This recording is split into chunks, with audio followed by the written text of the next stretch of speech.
एक लग्न प्रेम कहाणी भाग 28. दुसऱ्या दिवशी पहाटेची वेळ. सकाळी सकाळी अवनीला जाग येते. तिच्या अंगावर काहीतरी जड असल्याची तिला जाणीव होत होती. अवनी हळूहळू डोळे उघडत बाजूला बघते आणि आता मात्र तिला मोठा धक्का बसलेला होता. अचानक तिला सगळ्या काही गोष्टी आठवतात आणि ती पटकन उठून जागी होते. अवनीची हालचाल बघून इकडे सिद्धार्थसुद्धा जागा झालेला होता. अवनी तिच्या शरीराकडे बघते तर तिच्या अंगावरती काहीच कपडे नव्हते. नशीब तिच्या अंगावरती ब्लँकेट तरी होते. ती बाजूला सिद्धार्थकडे बघते तर सिद्धार्थसुद्धा उठलेला होता. तो तिच्याकडे प्रश्नार्थक नजरेने बघत होता. त्याच्यासुद्धा अंगावर काहीच कपडे नव्हते. तो सुद्धा शर्टलेस होता. अवनी, काय झालं? तू इतक्या लवकर का उठली आहेस? सिद्धार्थ उठण्याचा प्रयत्न करत बोलतो आणि तो पटकन त्याचा मोबाईल हातामध्ये घेऊन किती वाजलेले आहेत बघतो तर पहाटेचे 5 वाजलेले होते. तेच इकडे अवनी घाबरत बोलते, अहो अहो आपण जे काही रात्री केलं ते खूप चुकीचं होतं. आपण हे करायला नको हवं होतं. अहो, आपण रात्री जे काही केलं ना ते खरंच करायला नको पाहिजे होतं. आपल्याकडून ना खूप मोठी चूक झालेली आहे आणि आपण हे जे काही केलं ते जर अंतराला समजले तर अंतरा आपल्याबद्दल काय विचार करेल ते आपल्या दोघांनाही चुकीचा समजेल. तिच्या मनामध्ये गैरसमज निर्माण होतील. अवनी खूप घाबरून रडून बोलत होती. तेच अवनीचे बोलणे ऐकून सिद्धार्थ ओढतो आणि अवनीला शांत करण्याचा प्रयत्न करत बोलतो, अवनी शांत हो. आपण जे काही केलं ते अजिबात चुकीचं नाही. आपण दोघेही नवरा बायको आहोत. नवरा बायकोच्या नात्यामध्ये अशा गोष्टी होतच राहतात ना. तू फॅक्ट समजून घे ना. तुम्ही तर मला कधीच बायकोचं स्थानसुद्धा तुमच्या आयुष्यात दिलं नाही.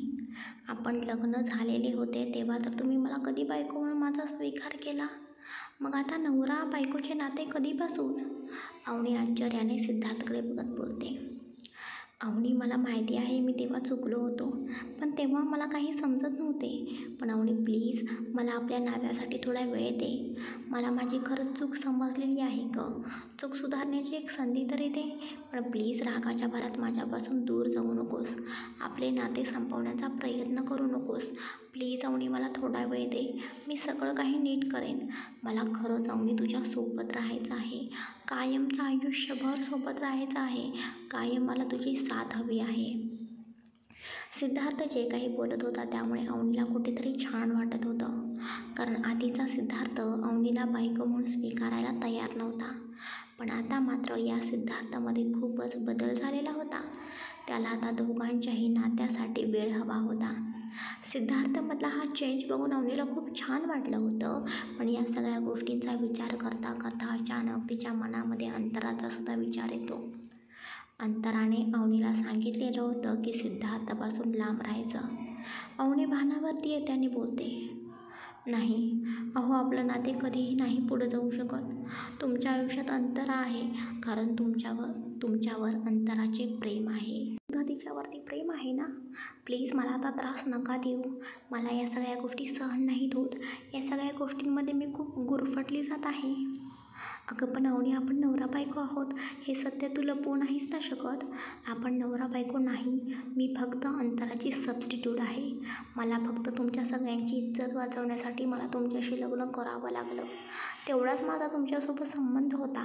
आता अंतरा परत आली आहे ना. आता माझा काहीही संबंध नाही. अवनी रडत बोलते आणि स्वतःच्या अंगावर तसंच ब्लँकेट गुंडाळून बाथरूममध्ये निघून जाते आणि ती पटकन आवरते. अवनी रडतच घरी जाऊ लागते. सिद्धार्थला अवनीच्या वागण्याचा या खूप राग येत होता. तो तिला खूप समजवण्याचा सुद्धा प्रयत्न करत होता. पण इकडे मात्र आपली अवनी सिद्धार्थचं काहीही ऐकून घेण्याच्या मनस्थितीतच नव्हती. पहाटेचे फक्त 5:30 वाजलेले होते. बाहेर अजूनही खूप मोठा पाऊस पडत होता आणि अजूनही बाहेर अंधारच होता. सिद्धार्थला खरंच खूप राग आलेला होता. अवनी, तुला मी एवढं समजावण्याचा प्रयत्न करत आहे. माझं प्रेम तुला समजत नाही का? माझ्याशी तू असं का वागत आहेस मला समजत नाही. माझ्याशी याच पद्धतीने वागायची असेल तर ठीक आहे. मग आता आपल्या दोघांमध्ये फक्त बॉस आणि एम्प्लॉई एवढेच नाते असेल. बॉस म्हणून तुला किती त्रास द्यायचा ते मी बघेनच आणि तुला समजेलसुद्धा हा सिद्धार्थ काय आहे ते. सिद्धार्थच्या डोक्यामध्ये काहीतरी चालले होते. तो सुद्धा त्याच्यावरतो आणि गाडी घेऊन तिथून निघून जातो.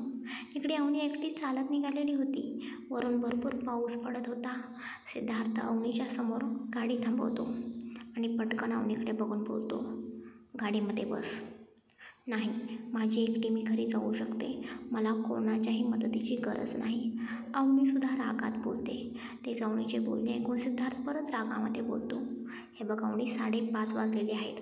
अजूनही अंधार आहे. पाऊस किती पडत आहे माहिती आहे ना. माझी जबाबदारी आहे तुला घरी व्यवस्थित नीट पोहोचवणे, हे माझं कर्तव्य आहे. त्यामुळे मी सांगितलेले ते ऐक आणि गाडीमध्ये बस. अवनी काहीच न बोलता सिद्धार्थच्या बाजूच्या सीटवर बसते. दोघेही शांत होते. कोण एकमेकांशी काहीच बोलत नव्हते. सिद्धार्थ घरासमोर गाडी थांबवतो. अवनी काहीच न बोलता गाडीतून उतरून जाऊ लागते. मिस अवनी, सिद्धार्थ अवनीला आवाज देतो. ते आणि सिद्धार्थकडे बघते. मिस अवनी, आज सकाळी ठीक 8 वाजता तुम्ही माझ्या ऑफिसमध्ये हजर राहा. महत्त्वाचे काम आहे. आणखीन एक गोष्ट लक्षात ठेवा, मला लेट झालेला आवडत नाही. हे तर तुम्हाला चांगलंच माहिती आहे.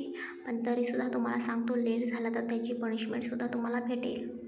सिद्धार्थचे बोलणे ऐकून अवनी काहीच न बोलता तसेच घरामध्ये निघून जाते. सिद्धार्थसुद्धा त्याच्या घरी निघून जातो. अवनी घरामध्ये जाते तर जय आणि अंजली दोघे उठून नुसतेच बाहेर आलेले होते. अवनीला, तू आता घरी आलीस? तू सिद्धार्थसोबत होतीस ना? काही प्रॉब्लेम तरी नाही ना झाला? आणि तुला घरी यायला एवढा उशीर का झाला? जय अवनीकडे बघून विचारतो. दादा, सगळं काही ठीक आहे, डोंट वरी. पाऊस खूप पडत होता त्यामुळे मला येता नाही आलं. यांच्याबरोबर महत्त्वाची मीटिंग होती आणि त्यानंतर अचानक पाऊस सुरू झाला, त्यामुळे मला घरी येता आलं नाही. आणि आता थोडा पाऊस कमी आलेला आहे म्हणून मी आत्ताच घरी आले. अच्छा, आता थोडा आराम कर, जय बोलतो. एवढे बोलून अवनी तिच्या रूममध्ये जाते. अंजलीला मात्र काहीतरी वेगळाच डाऊट येत होता. तीसुद्धा अवनीच्या मागे जाते. जाऊन तिच्या रूमचा दरवाजा बंद करणार तोपर्यंत अंजली आतमध्ये येते. अवनी, तुला काय झालं आहे? मला खरं खरं सांग. तू खाली जयशी खोटे बोललीस ना? तुझ्या चेहऱ्यावरून मला ते नक्कीच समजत होते. पण तुझ्या मनात नक्की काय चाललेले आहे मी ओळखू शकते. तुझ्या चेहऱ्यावरची नाराजगी मला समजू शकते. सिद्धार्थ तुला काही बोलला आहे का? काही प्रॉब्लेम झालेला आहे का? कसलं तुला टेन्शन आहे का? अंजली यार, मी का खोटे बोलू? खरंच काहीच प्रॉब्लेम झाले नाही गं. प्लीज, मी आता थोडा आराम करू का? नंतर मला ऑफिसलासुद्धा जायचं आहे. चालेल. अंजली एवढं बोलते आणि अवनीला आराम मिळावा म्हणून तीसुद्धा तिथून निघून जाते. ते तिकडे अवनी दरवाजा बंद करते आणि तीसुद्धा बेडवरती बसते. तिच्या मनात काल रात्री जे काही घडले ते सगळे काही आठवू लागलेले होते. खरंच नशीब म्हणून आम्ही काही चुकीचे केले नाही आणि त्याच्या पुढे गेलो नाही. जर आम्ही दोघेही भावनेच्या भरात त्या सगळ्या काही गोष्टींच्या पुढे गेलो असतो तर बापरे, खूप मोठा प्रॉब्लेम झाला असता. पण आता अंतराला आम्ही दोघे एकत्र होतो, दोघांनी डिनर केला हे समजले तर ती काय करेल? तिच्या मनात आणखीन माझ्याबद्दल गैरसमज आहे. आणखीन हे समजले तर आणखीन प्रॉब्लेम क्रिएट होतील. काय करू खरंच मला समजत नाही. तिकडे सिद्धार्थसुद्धा त्याच्या रूममध्ये बसून या सगळ्या गोष्टींचा विचार करत होता. तुझ्या मनाविरुद्ध मला त्याच्या पुढे जायचे नव्हते गं. तू सुद्धा शुद्धीवर होतीस. तुझासुद्धा त्या गोष्टीला रिस्पॉन्स होता.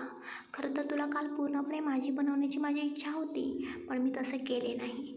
आपले नाते जेव्हा तू स्वीकारशील, आपल्यामध्ये सगळे काही प्रॉब्लेम दूर होतील, तेव्हाच तू माझी पूर्णपणे होशील. पण अवनी, खरंच मला तुझ्यावरती खूप प्रेम आहे गं, पण तू मला समजून घेत नाहीस. पण आता तुला माझं प्रेम समजण्यासाठी मला फक्त आपल्यामध्ये बॉस आणि एम्प्लॉईचेच नाते ठेवावे लागेल. मी जर असं वागलो तरच तुला माझं प्रेम समजेल. प्रेम करणाऱ्या माणसाची तडफड समजेल. विचार करत सिद्धार्थ आणि अवनी दोघेही तसेच झोपी जातात. सकाळी अवनीला जाग येते आणि ती घड्याळामध्ये बघते तर आता मात्र 8 वाजलेले होते. ओ माय गॉड, 8 वाजले आहेत. खूपच उशीर झालेला आहे. यांनी तर मला 8 वाजता, करेक्ट 8 वाजता ऑफिसमध्ये हजर राहायला सांगितले होते. आता मी कधी आवरू आणि मी ऑफिसमध्ये कधी जाऊ? आता मला जायला तर 9 तरी वाजतील. देव करून हे लवकर ऑफिसमध्ये येऊ नयेत. अवनी तसेच बडबड करत पटकन तिचं आवरते आणि तीसुद्धा खाली येते. अवनी, ये पटकन नाश्ता करून घे. नाही अंजू, मला खूप वेळ होतोय. Bye bye bye. हिला तर एवढी काय घाई आहे मला समजत नाही. नक्कीच अवनीचे काहीतरी चाललेले आहे. अवनीला बाहेर गेलेला बघून अंजली विचार करू लागते. तेच अवनी ऑफिसमध्ये येते आणि पटकन सिद्धार्थच्या केबिनमध्ये जाते. तर सिद्धार्थ ऑलरेडी केबिनमध्ये बसलेला होता. मिस अवनी, मी तुम्हाला 8 वाजता यायला सांगितलेलं होतं आणि आता घड्याळामध्ये किती वाजलेले आहेत बघितले ना? 9:30 वाजत आलेले आहेत. सॉरी सॉरी सर, अवनी घाबरत बोलते. मिस अवनी, मी तुम्हाला आधीच सांगितले होते लेट झालेली माणसं मला अजिबात आवडत नाहीत आणि आता याची पनिशमेंट तुम्हाला भेटणारच आहे. ह्या घ्या, या 3 फाईल्स. मला आजच्या दिवसात या सगळ्या 3 फाईल्स कंप्लीट करून हव्या आहेत. या फाईल्स खूप इम्पॉर्टंट आहेत आणि मला आज रात्री 8 वाजेपर्यंत या फाईल्स हव्याच आहेत. या फाईल्स पूर्ण झाल्याशिवाय घरी जायचं नाही, समजलं? हो हो सर. अवनी त्या फाईल्स घेते आणि तिच्या केबिनमध्ये जाते. अवनी सकाळी सिद्धार्थसोबत ज्या पद्धतीने वागलेली होती त्यामुळे सिद्धार्थ तिच्याशी असा वागत आहे हे अवनीला समजलेलं होतं. तिचे काम करू लागते कारण तिला या फाईल्स काही करून आज कंप्लीट करायच्या होत्या. तोपर्यंत इकडे सिद्धार्थला विकीचा कॉल येतो. हॅलो सिद्धार्थ, ऐक, आज दुपारी 1 वाजता मिस्टर मेहरा यांच्यासोबत सूरजच्या प्रोजेक्टबद्दल मीटिंग होणार आहे. त्या मीटिंगमध्ये मी येऊ शकणार नाही, त्यामुळे ती मीटिंग तुला अटेंड करावी लागणार आहे आणि मी आज ऑफिसलासुद्धा येऊ शकणार नाही. त्यामुळे तू प्लीज वहिनींना घेऊन ती मीटिंग अटेंड करशील का? तू प्लीज तिकडे जाशील का? ओके विकी, डोंट वरी, मी जाईन. सिद्धार्थ बोलतो आणि कॉल कट करतो आणि परत अवनीला कॉल करून त्याला त्याच्या केबिनमध्ये बोलवतो. अवनी परत सिद्धार्थच्या केबिनमध्ये येते. सॉरी सर, खरंच सॉरी. मला आज लेट झाला तसा परत कधीच होणार नाही. मला माझी चूक समजलेली आहे. सर, या 3 फाईल्स खूप आहेत. ते काम मी कसे तरी आज कंप्लीट करेन ना. मला आणखीन काम देऊ नका.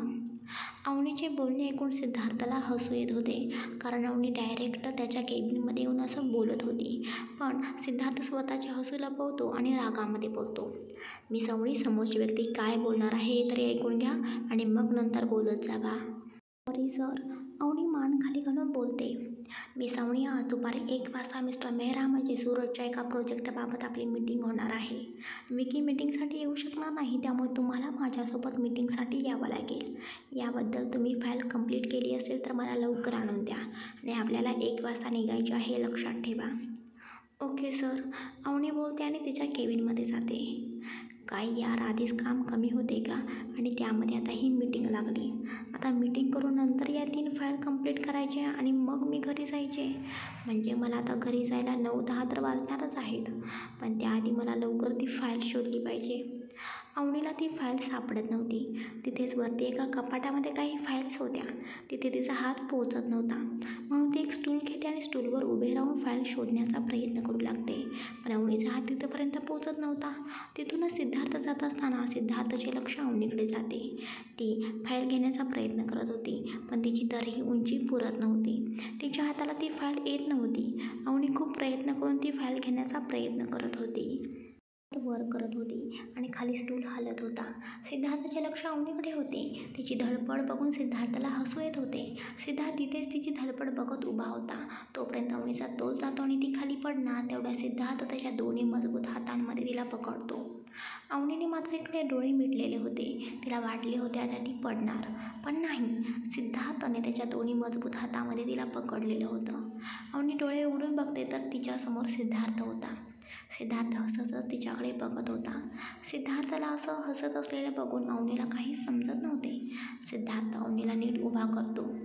मिस अवनी, एवढी धडपड करायची काही गरज नव्हती. सर, तुम्हीच सांगितले होते ना, म्हणून मी ती फाईल शोधत होते, पण मला ती फाईलच सापडत नाही. मिस अवनी, जरासा विचार करत जावा आणि नंतर फाईल शोधत जावा. तुम्ही मागच्याच महिन्यात ती फाईल मला दिलेली होती. ती फाईल माझ्याजवळ आहे. सिद्धार्थचे बोलणे ऐकून अवनीला आठवते की तिने स्वतःच्या हातानेच ती फाईल सिद्धार्थला दिलेली होती.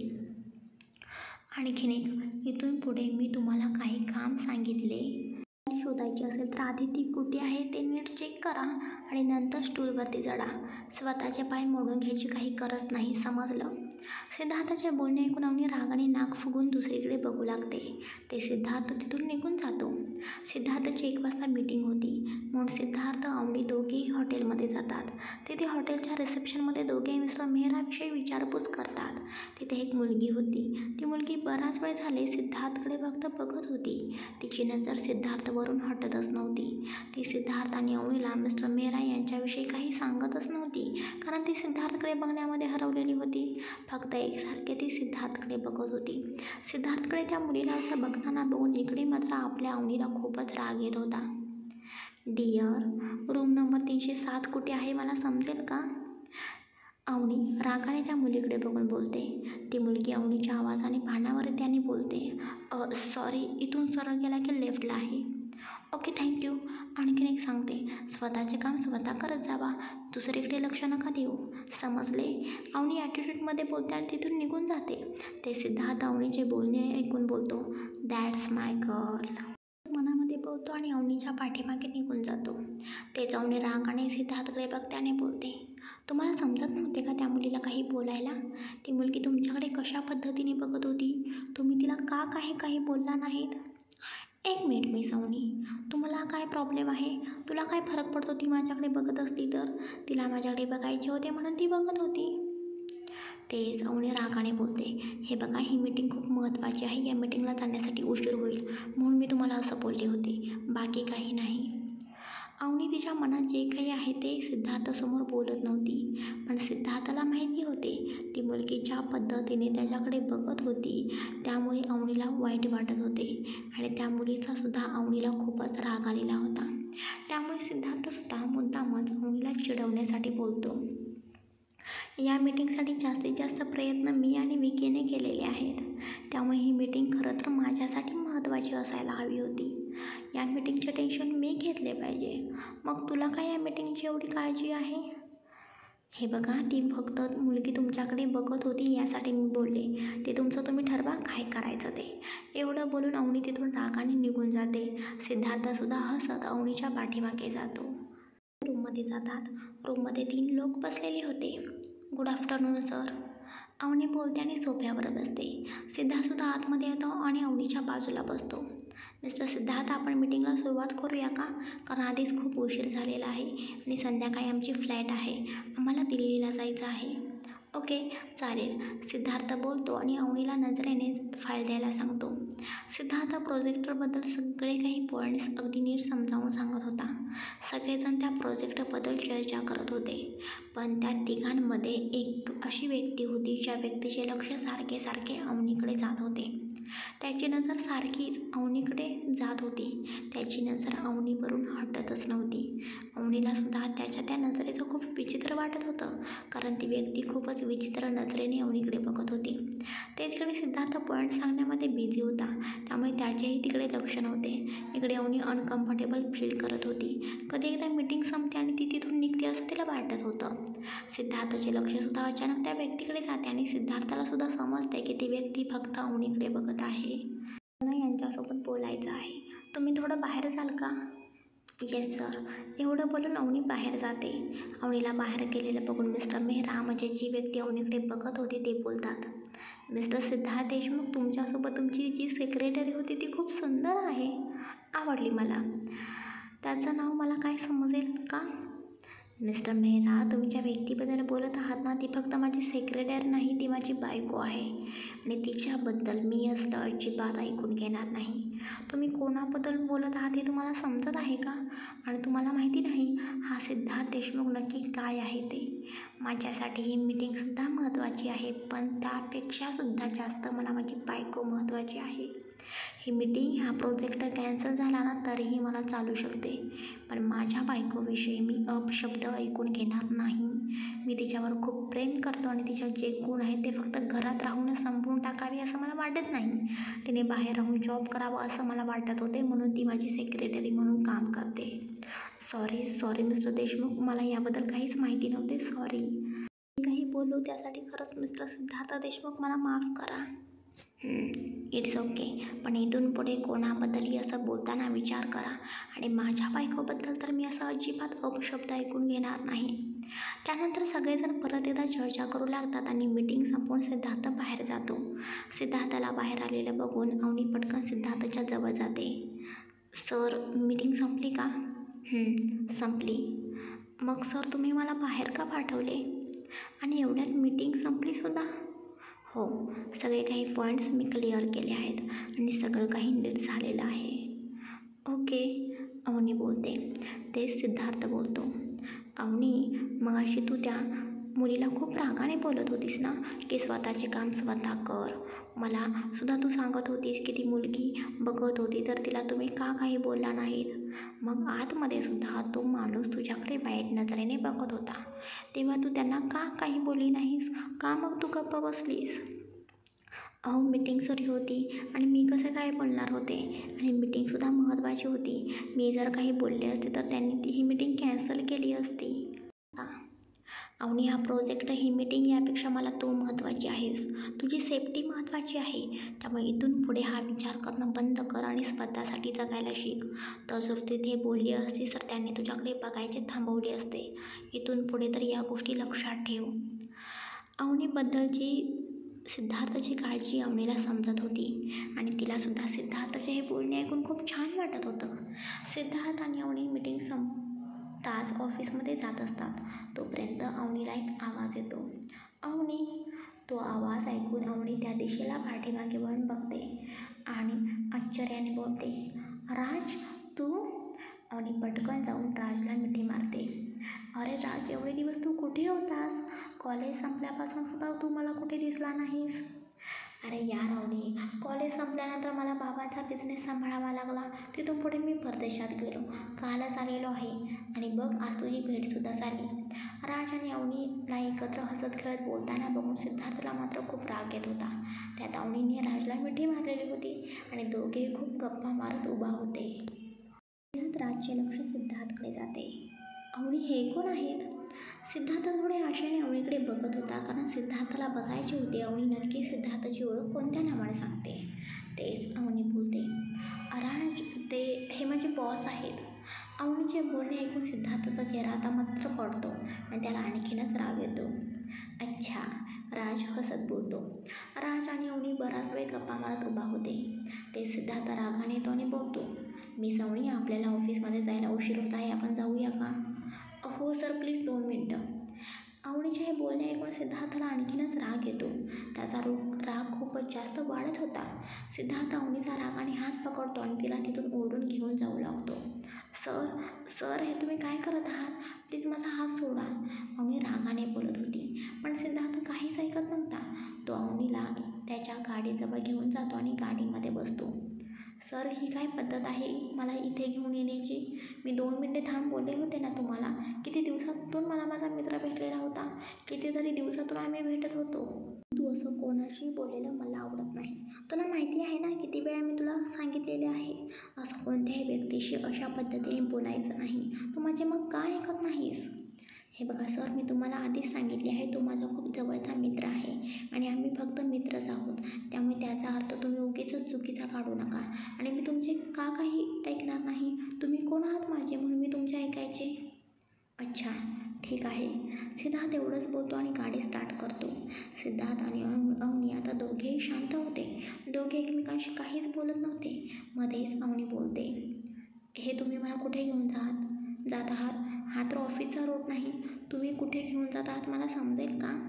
तरी सिद्धार्थ काहीच बोलत नाही आणि एका बिल्डिंगच्या समोर गाडी थांबवतो आणि तो तिथून उतरतो. अवनीसुद्धा सिद्धार्थच्या पाठीमागे जाऊ लागते. सिद्धार्थ आतमध्ये जातो तर तो सेट शूटिंगचा होता. तिथे अंतरा वेगवेगळ्या पोज देत होती. सिद्धार्थ पटकन अंतराच्या जवळ जातो. सिद्धार्थला अचानक आलेलं बघून अंतरा मात्र आश्चर्यचकित झालेली होती. अंतरा पटकन सिद्धार्थला मिठी मारते.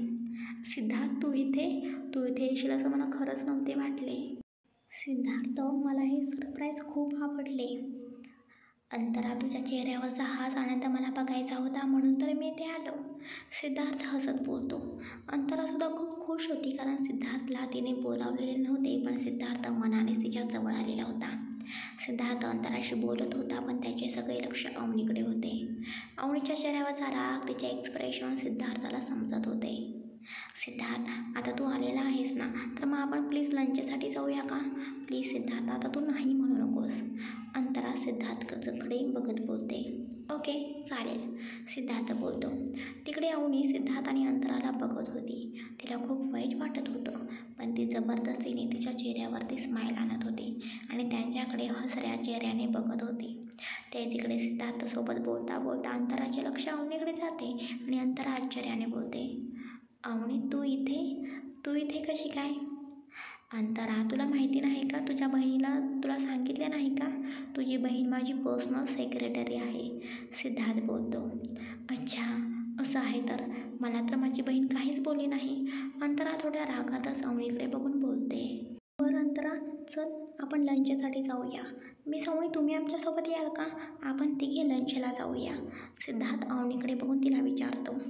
नाही सर, नको, तुम्ही दोघे जावा, मी ऑफिसमध्ये जाते, मला खूप कामं आहेत. तेच अवनीचे बोलणे ऐकून अंतरा काहीतरी विचार करते आणि परत म्हणते, तिच्याकडे एक संधी होती, ती अवनीसमोर होती आणि ती आणि सिद्धार्थ किती खुश आहेत हे तिला दाखवण्याची. अंतरासुद्धा मुद्दाम अवनीला फोर्स करू लागते. अंतरा आणि सिद्धार्थ दोघेही फोर्स करत होते, त्यामुळे अवनीसुद्धा लंचसाठी त्या दोघांच्या सोबत जायला तयार होते. ते तिघेही एका हॉटेलमध्ये जातात. ते हेच हॉटेल होते, त्यामध्ये सिद्धार्थ आधी अंतराला घेऊन जात होता आणि नंतर अवनीला. सिद्धार्थ आणि अंतरा दोघेही पुढे जात होते, तर अवनी त्या दोघांच्याही पाठीमागे जात होती. अंतरा, आठवले का? आपण सुरुवातीला दोघेजण याच हॉटेलमध्ये येत होतो. सिद्धार्थचे बोलणे ऐकून अंतरा हसल्याने बोलते. सिद्धार्थ, तुला अजूनही त्या सगळ्या काही गोष्टी आठवत आहेत का? हो अंतरा, का नाही आठवणार? सिद्धार्थ आणि अंतरा बोलतच हॉटेलमध्ये एंटर होतात. अवनीसुद्धा त्यांच्या मागे मागे जात होती.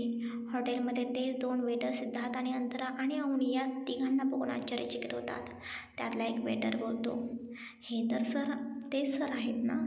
मॅडमांना घेऊन येत होते आणि नंतर त्या शांत मॅडमांना घेऊन येत होते, पण आता हे सर आज दोन्ही मॅडमांना घेऊन आलेले आहेत. ती खडूस मॅडम बघ, ती सरांच्या हातामध्ये हात घालून कशी जात आहे. ते सिद्धार्थ, अंतरा आणि अवनी एका टेबलजवळ जातात. तोपर्यंत तिथे विकी येतो.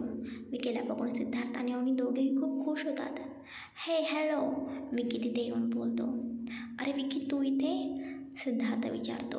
अरे हो सिद्धार्थ, माझे थोडे इथे काम होते आणि अचानक तुम्ही तिघेजण मला दिसला म्हणून मी इथे आलो.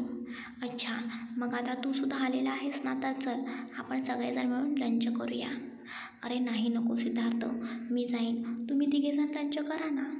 तेच इकडे अवनीला खूप एकटे वाटत होते, म्हणून अवनी मुद्दामच विकीलासुद्धा फोर्स करते आणि विकीला तिथे थांबवून घेते. अवनीसाठी विकीसुद्धा तिथे थांबतो. चौघेही टेबल जवळच्या चेअरवर बसतात. अंतरा आणि सिद्धार्थ दोघे एकमेकांच्या जवळ बसलेले होते आणि विकी आणि अवनी दोघेही एकमेकांच्या जवळ होते.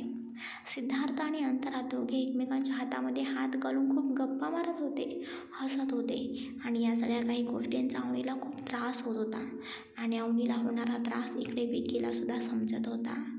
सुरुवातीला तर मला सिद्धार्थ बोलला होता त्याचे वहिनींवरती खूप प्रेम आहे, आणि मग आता काय झालं? आता वहिनींवरचं प्रेम कुठे गेले? हा तर अंतरासोबत खूपच खुश दिसत आहे. सिद्धार्थ बहिणीसोबत टाइमपास करत आहे का? मला हे लवकरात लवकर थांबवलं पाहिजे, विकी मनाशीच विचार करत होता. तेच अंतरा आणि सिद्धार्थला असं एकमेकांशी हसत बोलताना बघून अवनीला खूप त्रास होत होता. अवनी रागाने तिथून उठून जाऊ लागते. वहिनी, काय झालं? तुम्ही कुठे जात आहात? अवनीला असं जाताना बघून विकी अवनीला थांबवत बोलतो. भाऊजी 2 मिनिटे थांबा का, मी लगेच आले, अवनी बोलते आणि वॉशरूममध्ये जाते आणि रडू लागते. दोघे एकमेकांच्या इकडे जवळ आले आहेत. आता मला यांच्या दोघांच्यासाठी सुद्धा कोणताही प्लॅन करायची गरज नाही. आता यांनीसुद्धा अंतराला ॲक्सेप्ट केलेलं आहे असं वाटत आहे. पण काल तर हे बोलत होते की आमच्या दोघांच्या नात्यासाठी यांना वेळ हवा आहे. मी यांच्यापासून दूर जाऊ नये अशी त्यांची इच्छा होती. पण मग ते सगळं कुठे गेलं? आज तर तसं यांच्या बघण्यावरून वाटत नाही, पण हे अंतरासोबत खूप खुश आहेत. हे खूपच लवकर बदललेले आहेत. त्यांना अंतरा हवी आहे तर ठीक आहे. तिला जमत नव्हते, कारण तिचेसुद्धा सिद्धार्थवरती प्रेम होते. स्वतःचे प्रेम असे दुसऱ्यासोबत बघितले तर त्रास तर होणारच ना. पण स्वतःच्या बहिणीसाठी आपल्या स्वतःच्या प्रेमाचा त्याग करण्यासाठी अवनी तयार होती. अवनी स्वतःला समजूत घालत तिचे डोळे पुसते आणि परत एकदा तिच्या टेबलवर जाऊन बसते. थोड्या वेळाने वेटर जेवून घेऊन येतो आणि निघून जातो. अजूनही सिद्धार्थ आणि अंतरा एकमेकांच्या हातात हात घालून हसत खेळत बोलत होते. पुढे अवनी आणि विकी बसलेले आहेत, यांचेसुद्धा त्या दोघांना भांडण होते. अवनीला आता अंतराला मात्र तिथे थांबायची इच्छा होत नव्हती. तिला आता खूपच त्रास होत होता.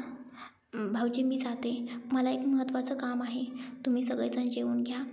एवढं बोलून अवनी उठू लागते. अहो वहिनी प्लीज थांबा ना.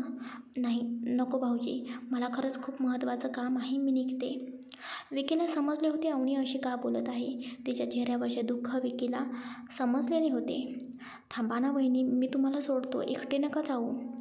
विकी मिस अवनी एकट्या जाऊ शकतात, त्यांना कुठे जायचे आणि काय करायचे हे सगळं काही समजतं. अवलंबून राहत नाहीत, त्यामुळे तू उगीच तुझा वेळ वाया घालवू नकोस.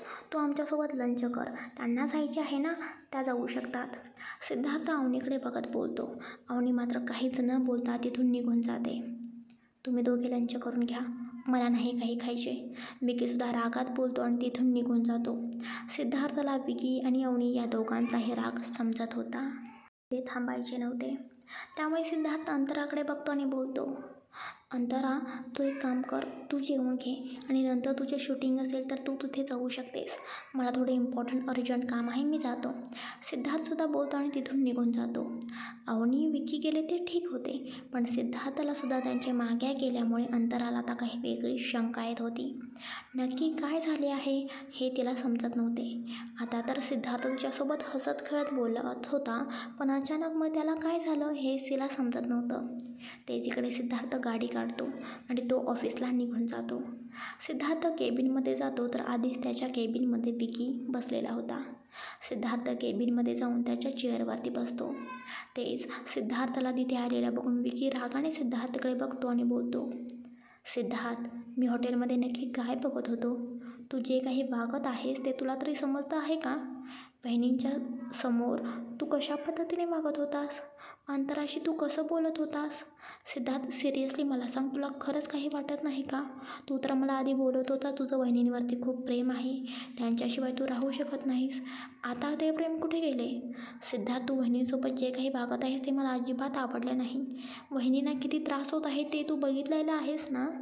तू कसा बघशील ना, तुझे तर अंतरामध्ये लक्ष होते. तुला आता बहिणीची आठवणसुद्धा येत नाही, त्यांना किती त्रास होतो हे तुला सुद्धा समजत नाही ना?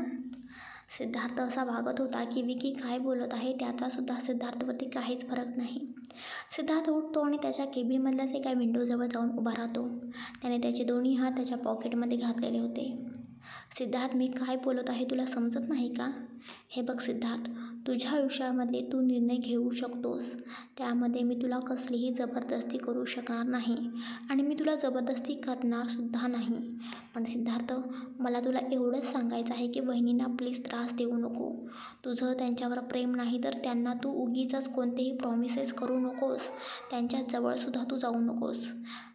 त्या सगळ्या काही गोष्टी बहिणींना खूप त्रास देत आहेत. एकतर बहिणी तुझ्यापासून लांब जाण्याचा प्रयत्न करत आहेत, पण तूच त्यांच्या जवळ येतोस आणि तूच त्यांना त्रास देतोस. त्या दाखवून जरी देत नसल्या तरी त्यांना त्या गोष्टीचा खूप त्रास होतो. सिद्धार्थ प्लीज तू समजून घे या सगळ्या काही गोष्टी. विकीचे बोलणे ऐकून सिद्धार्थ गालातल्या गालात हसू लागतो. सिद्धार्थ तू हसतोयस? मी एवढी सिरियस गोष्ट बोलत आहे आणि तू खरंच हसत आहेस? तुला खरंच काही वाटत नाही का? विकी मी सिद्धार्थ देशमुख आहे आणि मला प्रत्येक गोष्ट माहिती असते. म्हणजे मला काही समजलं नाही.